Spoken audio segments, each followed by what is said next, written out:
There are some really cool tools in CLO3D that make it simple for you to modify any existing pattern and create an entirely new style. Edit, move, scale, and draw style line are a few I've been playing with recently, and I gotta say, they're pretty dope.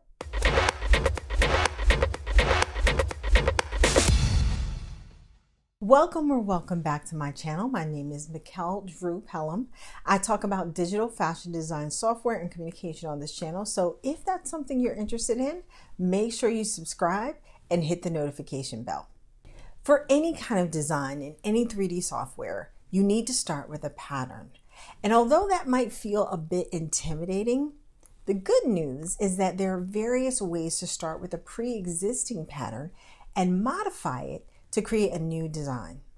If you're not familiar with pattern shapes and want to learn a little more about them so you can start creating your own, or you want to understand the templates that you're using a bit better, you can check out this video on my channel. But even if you're not familiar with patterns, there are tools that can help you create a brand new design from a template. Edit Style Line is one of the newer tools in CLO3D, and along with Move, Scale, and Draw Style Line, which are all part of the same suite of 3D tools, they allow you to make simple but effective changes to a design that allow you to create a brand new style. First, using the Edit Style Line tool, you can reshape any style line on the garment. Take for instance, if you want to make this straight hem into a more shaped hem. And this pattern is symmetrical, so whatever I do to one side of the pattern automatically updates on the other.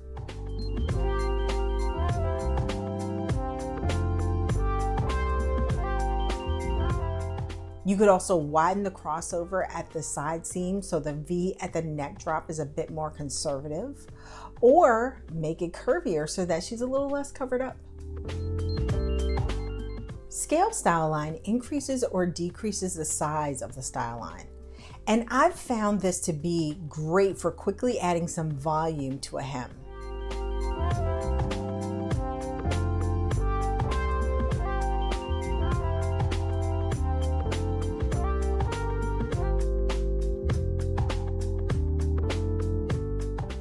Move style line is great for making things longer or shorter.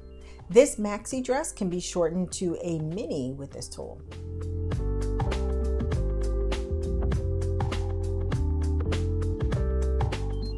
Even shortened to a peplum top, and vice versa. Keep in mind that this will increase the length proportionally, meaning if the pattern piece has a slight flare, it will increase or decrease the flare proportional to the original pattern, keeping the same angle as you shorten or lengthen. Particularly when you lengthen, you may need to do it in increments. You also may need to simulate in between each change so you can see what you've actually created after the changes.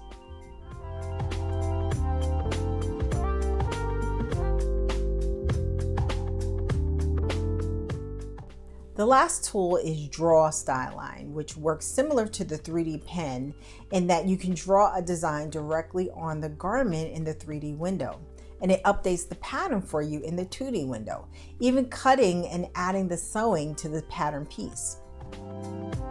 This tool can be lots of fun, but it does get a little tricky if you've got a symmetric pattern and it crosses center front. If you're going to use this tool and your new style line will be asymmetrical, you'll need to first remove any linked editing from the pattern.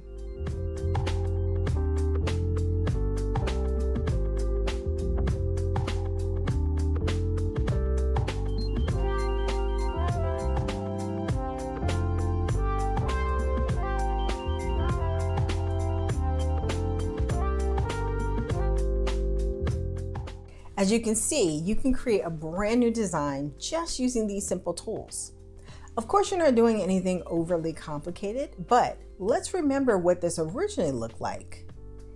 And now it looks like this. I'll take it. Thanks for watching today's video. If you're new to 3D fashion design software, feel free to check out more of my basic videos on this channel. And if you want more formal instruction, sign up for my beginner CLO3D course. The link is in the description with a limited time discount.